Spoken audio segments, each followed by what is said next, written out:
All right, so we'll do a Lethal Weapon style 3, 2, 1 clap. No. 0. No. We're gonna do 1, 2, 3 clap. Let me close my door here. 1, 2, 3 clap. One, two, that's how you like clap. to go. Okay. I see how it is. Okay. That's the wrong way. So all three of us count to 3, and all three of us have the clap. Okay, got it. One person will count, and then we all clap. Oh, on one 0. person will count. Okay. Is everyone ready? Still working on that. Yeah, ready. Okay. Are you ready, Eric? Okay. Yes. Okay. 3, 2, I 1. thought it was 1, 2, 3. That was terrible. Wait, I was You're not all ready. terrible. That sucked. It's 1, 2, 3. Clap. I was waiting for 1, 2, 3. Wait. Sorry. Okay. Shit. I go backwards. Okay. 1. Okay. Starting on 1. Yeah. Here we go. 1, 2, 3.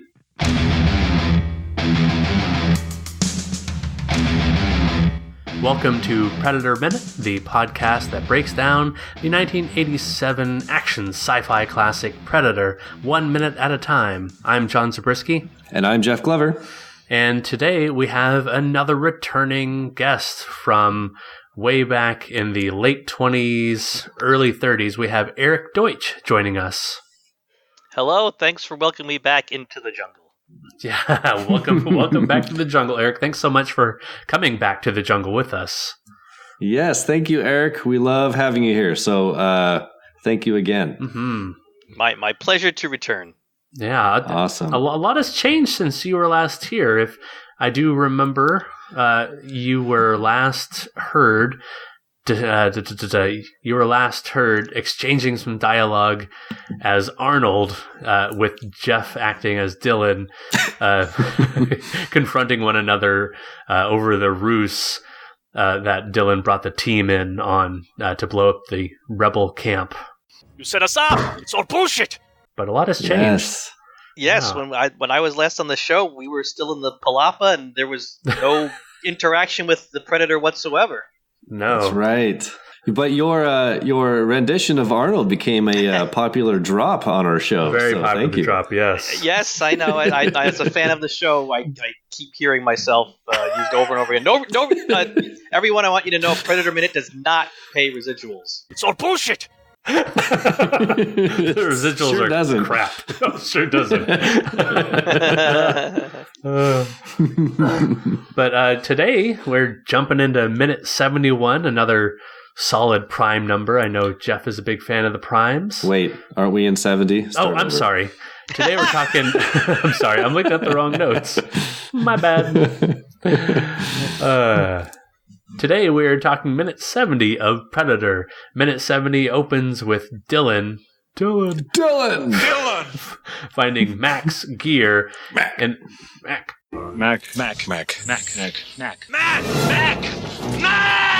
And it ends with Mac saying, I see you. You know, we get all Mac and all Dillon in this minute. All Mac and Dillon minute. Mac! Dillon!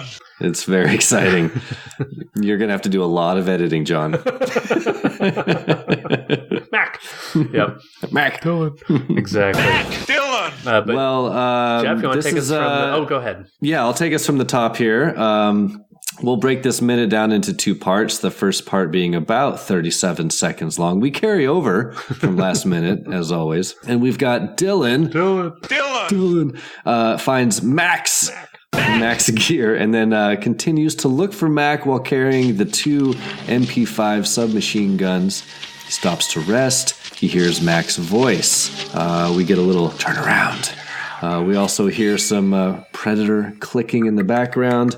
Dillon is looking around. Mac off screen once again says over here. Dillon looks for Mac. Mac. This is hard. It's really hard. And then we cut to Dillon. Cut to behind Dillon as the music crescendo becomes very loud and high. Did I do that right? Did I get everything there? Yeah, you nailed it. Okay. You have Dillon looking for Mac, and you hear little Mac phantom voice just kind of ghostily calling to him. Yeah, we get... so Dillon is starting his journey off Dillon, to find Mac. Mac. And I appreciate the very beginning of this section. I like Mac coming up the hill here and kind of like he's athletic and he's built and he's buff. But when he comes up this hill, he's clearly struggling and sort of like tumbles up the hill. He's carrying 2 guns, ends up leaning against this tree. And we get a nice gratuitous like chest shot, don't we? And from what we know from the previous minute, I think minute 69 with Adam, nice. We just saw Mac remove all his gear, so what Dillon is finding should be on that same exact hill, and Dillon is like clearly on some rugged terrain here, but I don't have the sense at all visually that this is the same place where Mac took it off just one previous minute ago. It's a weird like little inconsistency that doesn't mean anything. It's just interesting that is standing out to me just now as you're describing that. But I don't think we're meant to worry about that. I think we're meant to worry about Dillon making his way and having a hard time of it, carrying 2 guns up the hill in pursuit of Mac. Yeah, what do you guys think of? We get kind of a, like I said, sort of a glory shot of Dillon here. I know Dillon's time in the film is going to be coming to a close. Mm-hmm. So I kind of feel like this is just a little kind of final homage to the great Carl Weathers. Yeah. My note for this shot was that basically all of the lifting that Carl Weathers did in between filming pays off in this shot. It's just full Carl Weathers beefed up glory there. This shot.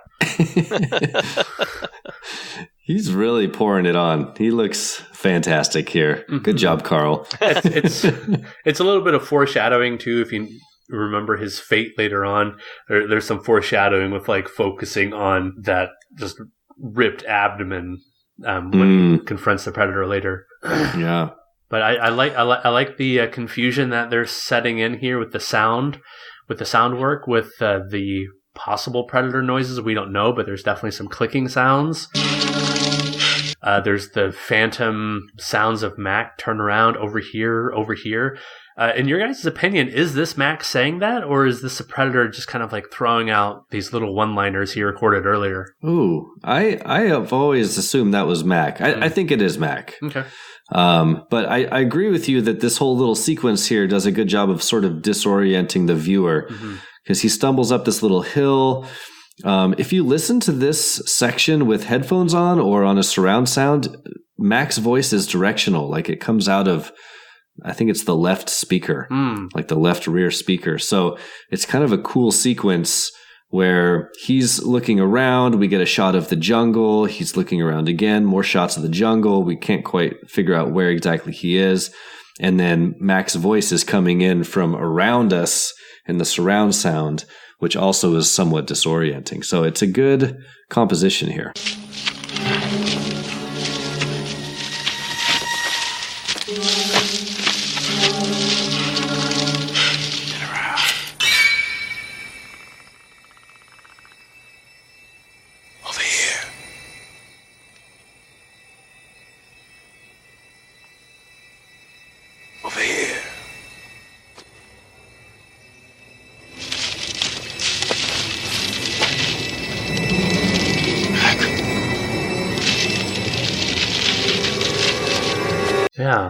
Yeah, I really love Mac's whispering.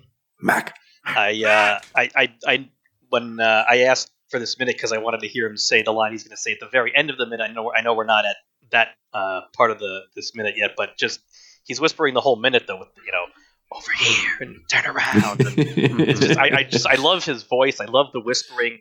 I have used since I was a kid when I saw this movie 30 years ago his anytime whisper a million times in my life. So I just I love Mac's voice. Anytime. It's a very Mac minute, isn't it? With all his whispered dialogue. Mm-hmm. Yeah, even though we're seeing mostly Dillon in this minute. Dillon. The minute totally belongs to Mac because thinking back to when we last saw Mac a minute ago, he is starting to he's definitely losing his mind by now. And my theory last minute was some heavy PTSD has set in just in like the short amount of time, and he's had no way to cope with that. So, he's possibly going crazy out here, whispering to Dillon or maybe other people out there, and he doesn't even know. Jeff, I like your point about hearing it through the one speaker, because it is disorienting to hear all this environmental sounds, this atmospheric sound coming in through two speakers, and all of a sudden you just hear one singular voice through one speaker. It is a little disorienting. It does make you kind of turn around. Right. And it's a very much of a horror movie thing. Like, you can imagine someone creeping into an old haunted house for the first time, and you get the music and the ambient noise coming through all the speakers, and then you'll get a sound or a creak or a voice or something scary, but it comes out of that one back speaker, right? Yeah. And it's creepy sounding. Yeah. Right. We hear it and Dillon hears it. So Dillon is also taking it back. It's nice to have that kind of same level of intensity in this kind of scene. I have to commend you on this sentence that you put into your notes. Can I read the sentence and then will you elaborate on it? Sure. Really great. Go ahead. Okay. You wrote, "This whole minute revisits the motifs of claustrophobia and the lethality of loneliness." Thanks. I was rather proud when really I wrote great. that. You were high? No, I said I was rather proud when I was not high when I wrote that. No. That's more English teacher rhetoric there than math. Yeah. As the minutes have passed during this podcast, I've definitely been able to look back more and more on like the recurring ideas and symbols that show up. And I felt like one that came up over and over and over again is that anytime we see one of our team members in the movie, you're relating it to death. And I listed the events here in order, and if there's some I'm missing, then we can throw them on there too. But at any time, mostly... No, go through those. This is good. Yeah, most of the time when the characters are put into isolation in this movie, there's either going to be some killing, either they're killing or they're being killed, or there's discoveries of some killing. It could be just because this is an action sci-fi classic with horror elements, so that's just typical for a horror movie, but I think it follows that pattern really well.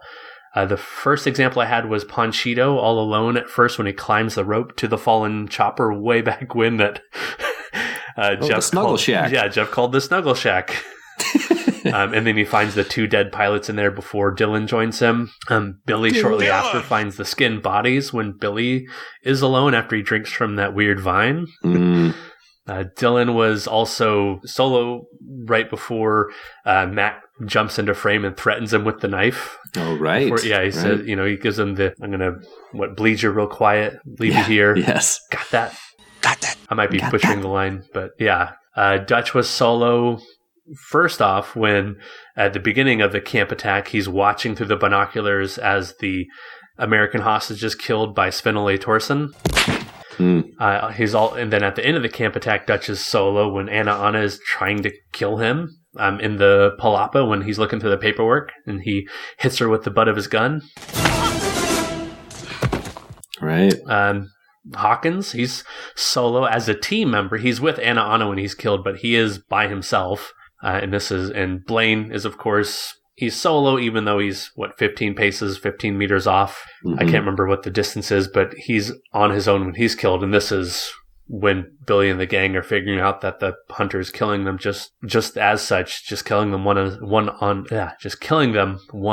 a time. Like a hunter. Mac is solo when he's going crazy with the old painless minigun, firing after the predator, trying to do some killing. Let's see, the last solo scene we've seen before this one, before you have Dillon soloing around, was when Mac was talking to the moon, followed by him killing the pig.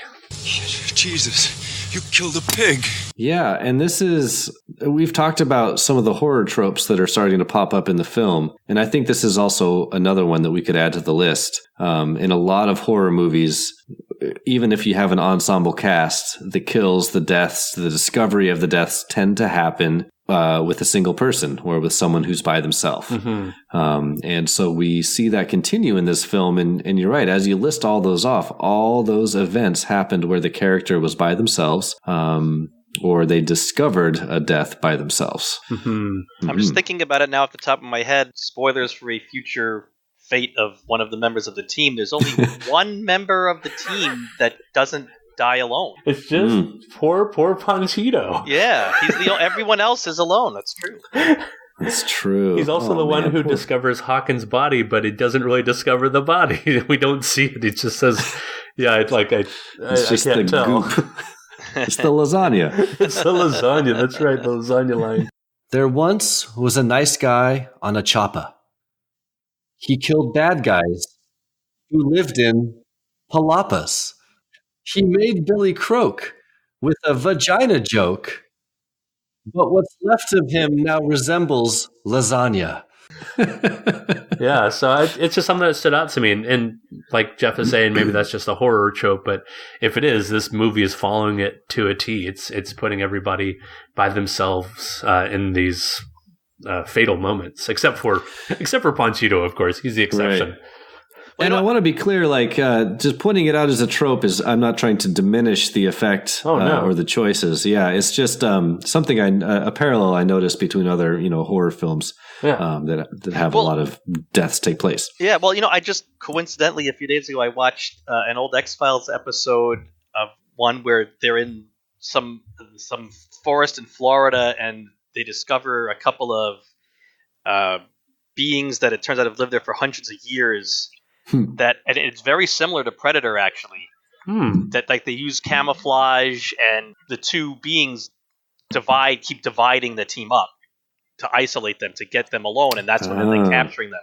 And that's the same exact thing that you're saying the Predator is doing in this movie. He's getting them when they're alone, and then picking them off one by one. Instead of his advantage is that they can't see him, and if he gets one-on-one, he knows he can take anyone out, except, of course, the great Arnold.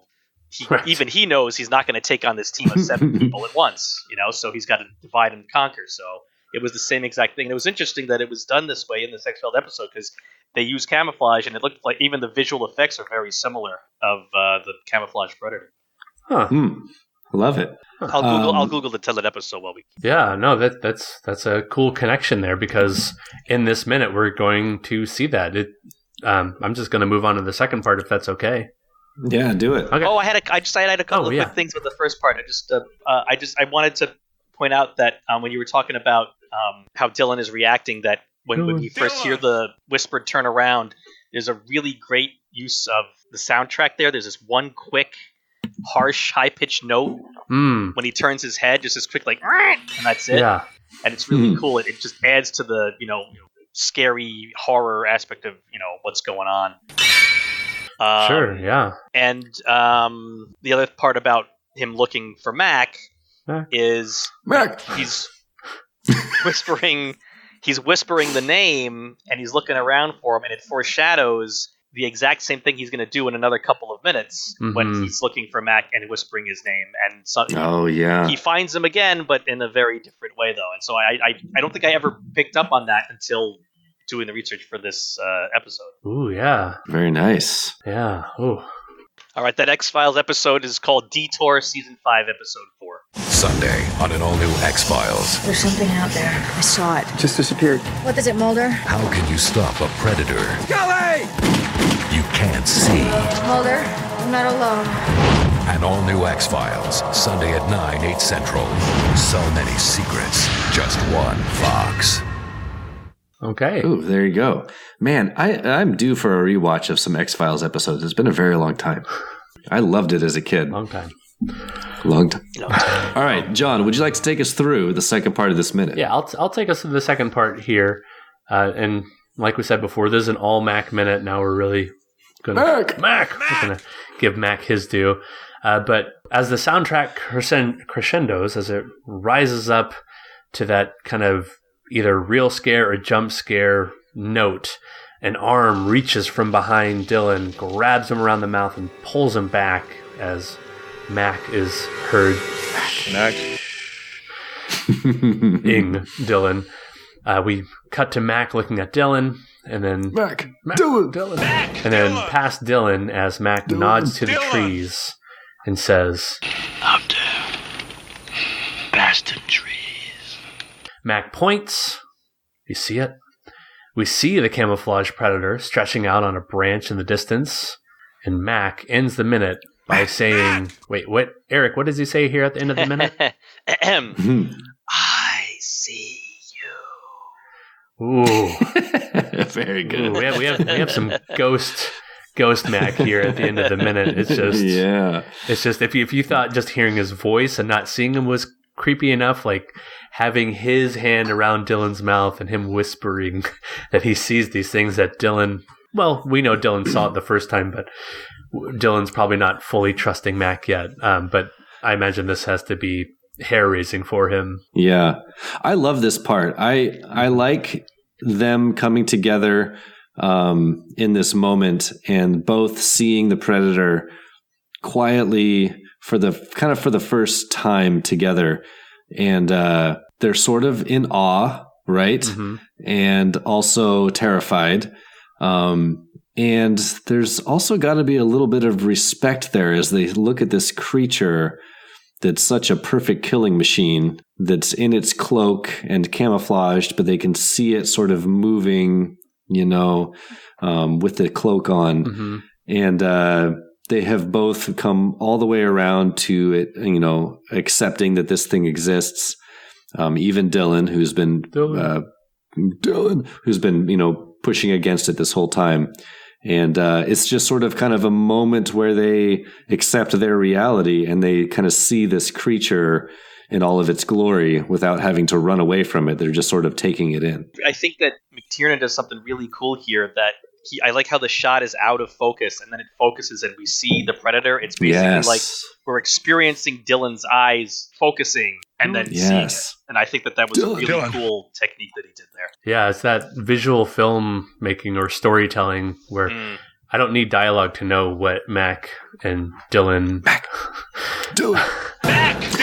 are doing here in the little hidey hole. They're but their eyes are just intently staring forward, like you're saying, and perhaps Dillon is focusing from the foreground to the background where we do see that camouflage Predator. It's a really neat effect too. Mm-hmm, whereas some of the early shots of the Predator don't look like the finished Predator design. They look like the lizard monster that Jean-Claude Van Damme dressed in. But here we see the design of the Predator as the 7-foot tall monster that Kevin Peter Hall used the costume to become. Yeah. But what do you think of the Predator's posture here? He looks kind of like a human acting like a lion, or better yet, more like a cat in that movie Cats. Yeah, he's kind of crouching forward with his hands on the branch. You're right. It does kind of look like a cat's pose. Like if you're gonna pose for a photographer saying like you're a jungle cat, like that's what you would do. You kind of be on your knees and like stretch forward and have your hand on the ground and kind of like stretch out your head towards the camera. It's so weird. Really feel that leotard stretch across your body. Like, go ahead. I thought I guess this stretches more into maybe tomorrow's minute, but I thought that it was him playing possum. Like that he's pretending that he's wounded, that he's kind of looking like he's crawling along and that he's really hurt to make them think, oh, we've got him. And he's and it's completely playing possum to catch them both off guard. Right. Like I totally cannot see heat vision, and I totally don't have like this extra perception hearing when we know he does, because some of the things that he is, I don't know if we've seen it earlier or if we have to wait till later to see it and hear it, but we know the Predator can pick up even the most minute of sounds, because when he's using the over here, turn around. Oh, and of course the anytime line that Eric loves so much. The anytime line is whispered. It's tiny. Like if you try to like isolate that out of the sound mix, like it is very quiet when he says anytime. Yeah. It's not meant for anybody to hear it except us, the audience, and the Predator can hear it too. So that means there's a good chance the Predator can hear them and definitely see them, like those two blobs pointing at me under those logs. Well, and we know the Predator is not above taunting. No, right. Right? Yeah, we've already seen him taunt. And so this may be him just kind of sticking himself out on a branch, being like, he's still cloaked, but here I am. But he's moving around cloaked. He's not standing still cloaked. And to Eric's point, maybe that's just meant to draw them out further. Like, all right, time Right, time to come get it. All right. Well, have we done this minute justice so far? Did you guys have anything else to add here? I think what I would add is the first time that Dillon and Mac are interacting in this movie. Dillon, Mac. Remember, Mac Dillon. is threatening him with death by knife because he doesn't want Dillon to make any noise, and that's without any predator knowledge. That's just with advancing on the camp to attack it. I'll bleed you real quiet. Leave you here. Got that? And here, very much so, we're talking about the predator, and Mac is using not so violent of language to calm him down or to shush Dillon, but it's all the same kind of strategy. Like, we need to be really, really quiet. We're hunting predators. The only other thing that I had, and actually is from yesterday's minute, so sorry because I'm sure you already talked about it, but I missed by 1 minute the Mac "I'm gonna have me some fun" singing that he does, and I have to reveal a total ignoramus point on mine. I never caught on. I always loved that "I'm gonna have me some fun." I'm gonna have me some fun. My sister and I would say it when we were kids growing up. Right. And it literally never occurred to me until I listened to your guys' podcast back way at the beginning that he was saying that because of them listening to Long Tall Sally in the helicopter. Right. My brain never connected those two until I listened to your show. Well, Long Tall Sally, she got everything the Dr. John needs. Oh, baby, yes, baby, woo, baby. I'm gonna have me some fun tonight. I didn't either, Eric. John had to enlighten me there. I had no idea. I similarly was not enlightened until maybe the last couple of years, the last few times I viewed it, and like actually had to do this, look up what the dialogue was, and then finally realizing, or maybe reading a YouTube comment here or there where someone clarified, and I said, oh yeah, that makes sense. That's what they're saying. I mean, it's also partly understandable because the song Long Tall Sally, for one, is really far away in the movie from when he's saying it. Right. It's more than an hour from when we first heard it in the chopper. And two, it's Little Richard singing, and he's singing it at such a heightened pace so that it's harder for white recording artists to take his song and make it their own. And so part of the intention of making that song was to make it so people couldn't just take it over and dominate the charts with his hit. And so he was trying to sing so fast, and it is hard to understand, without lyrics in front of you, tell me exactly what Little Richard is saying in that song. I could not do that. Good job, Little Richard. Yeah. Stick it to Whitey.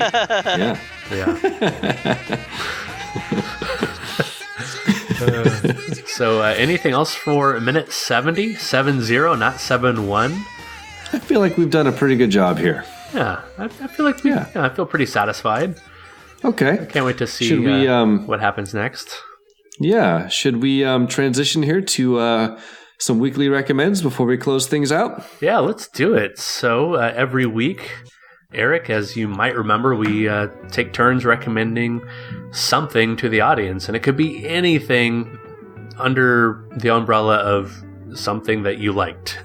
And that's a pretty wide open it's a pretty wide open field. So Eric, what do you have to recommend this week? I have a book came out a few years ago, so it's not a new book, but I only read it a couple of months ago. Curtis Armstrong, most well known as Booger from the Revenge of the Nerds movies. Booger, me head till I'm dead. Yes, and of course, he's in Better Off Dead, and then One Crazy Summer, and Moonlighting. Just an awesome 80s and early 90s career for people of our age. He wrote an autobiography called Revenge of the Nerd, or The Singular Adventures of the Man Who Would Be Booger. And I just read it a couple months ago, and it was really interesting. He really goes in depth into making Revenge of the Nerds and Moonlighting, and I can't believe I'm forgetting the name of the movie, Risky Business. And he does not hold back. He gives his opinions on some particularly well-known people, and a lot of really good, juicy behind-the-scenes stuff if you're interested in that. And I really enjoyed reading the book. It's obviously a very fast read. And so I recommend Revenge of the Nerd by Curtis Armstrong. Do you have... good recommend. So you kind of tease this. Do you have one little tidbit you could share from any of those? Oh, yes. Okay. So the Revenge of the Nerds set was just a gigantic party all the time. Yeah. And That's awesome. and John Goodman. I remember this is before John Goodman was John Goodman. He's, of course, the football coach in the movie, right? And he was not the huge star he is today. So he was hanging out offset with everybody else as well. And one night they were all getting hammered in one of their hotel rooms. Were doing more than alcohol. They were also doing something that involves needing a flat surface and a razor blade. Sure. And they didn't have anything, and so John Goodman stood on the bed and he grabbed a hold of the painting that was on the wall of the hotel room and just strained and strained and strained until he actually ripped the mounted painting off the wall, put it down, and said, "There we go, boys. There's our flat surface." Oh my gosh. That's amazing. John Goodman. Oh. Yeah. Man, I'm gonna have to read that book because I used to watch that movie endlessly when I was younger. Too. Yep. As a preteen and teen. Oh man, I used to watch that all the time. I'd love to get some behind the scenes there. Good recommend. Yeah, awesome. Another reader. So Jeff, what about you? What are you recommending? I'm going to recommend a podcast. What? Actually, I know. I have started listening to a pretty great movie podcast that's on the Ringer network. The Ringer is mostly sports content, but also does some pop culture stuff. It's run by Bill Simmons, formerly of ESPN. There's a lot of really great content on that network. But one of their movie podcasts is called The Rewatchables, where they talk about movies that they consider to be rewatchable. And they recently, to celebrate their upcoming 100th episode, they did 3 episodes in a row with guest Quentin Tarantino. And Quentin came on and chose, each episode he chooses a movie that he finds rewatchable and they discuss it. And they're really, really good. I love listening to Quentin Tarantino talk about movies because he's such a movie nerd and so knowledgeable about the subject. And he chose some movies that you might not expect. The first episode he did was he chose Dunkirk. And then the second episode he chose Unstoppable, the runaway train film from 2010 starring Denzel Washington. Oh, wow. He loves it. And then the last movie he chose was King of New York, starring Christopher Walken from 1990, which is kind of a gritty crime drama. Just listen. I love, like I said, I love listening to him talk about movies. And so to have 3 full episodes of him discussing films and talking about movies he likes and was just a real treat. So it's a great podcast overall, but I'm going to recommend specifically those 3 episodes. Check it out. Cool. That's the Rewatchables? The Rewatchables, yeah. What do you got, John? Well, I don't know if I recommended this movie before, but there's a movie. This is terrible. I should have written something up. I'm terrible. Eric, you have to know I'm terrible if I don't write something up. It's off the dome is more and more of a struggle as I grow older. Anyway, I'm going to recommend Ford v Ferrari. I don't know if I recommended that in the past. No, I don't think so. Okay. And I've been wanting to watch it. Yeah, Ford v Ferrari is the story of, just like it sounds like, the 2 car companies going at it, specifically during the Le Mans 24-hour race, the 24 hours of Le Mans, or is it Le Mans? I'm not really sure. Not sure, but I know what you're talking about. Yeah, it stars Matt Damon and Christian Bale in what I would call partly a buddy movie, but partly a racing movie. I'm not a racing fan at all, but the way they convey the action, convey the racing, and the way the guys' personalities are developed on screen is really captivating. I really enjoyed it. I saw it in theaters, I guess back in November, I think, with my dad and some other family members, and I really enjoyed it. Something that stuck out to me was I was surprised that it wasn't a summer movie because of all the hot environments that they're racing in Southern California to train, and just the fact that it's like a racing movie. It really surprised me it came out in November, but I think part of the reason it came out when it did is that it's nominated for a lot of Academy Awards. And I had no idea, but it's actually nominated for Best Picture. I don't know. I haven't really seen, I don't think, any of the other Best Picture nominees, but it's interesting that is considered up there with the likes of 1917 and Once Upon a Time in Hollywood and Parasite. But yeah, totally check out Ford v Ferrari for, in my opinion, what's like a great summer racing movie. Cool. Yeah. I'm excited to watch it. It's been on my list for several months now. Something I want to go see. So with the recommendations done, Eric, what do you have to plug? Where can we find you? What are you doing these days? Well, I recently completed my second Movie by Minute, Escape from New York Minute. Hey, congratulations. Ooh, congrats. Yes. I don't know that I'm doing a third. Because it's a lot of fun, but it's exhausting. If you go to growlermedia.com, growlermedia.com, that's where Escape from New York Minute is. It's where my other one, Flash Gordon Minute, is. And both shows have fan groups on Facebook, and we have Twitter feeds, and I still check them to make sure anyone occasionally contacts us. So if you like either one of those movies, and if you like this format, give us a listen. Otherwise, at the moment, I'm just going to be a guest in places. If I ever do another one again, it's definitely going to be a while from now. All right. Well, good job on finishing 2 so far. That's awesome. Yeah. At this rate, it's going to take us over 2 years to do one. So yeah, we're still about 35, 36 minutes / weeks. We record like one a week, maybe, if we're lucky. Yeah.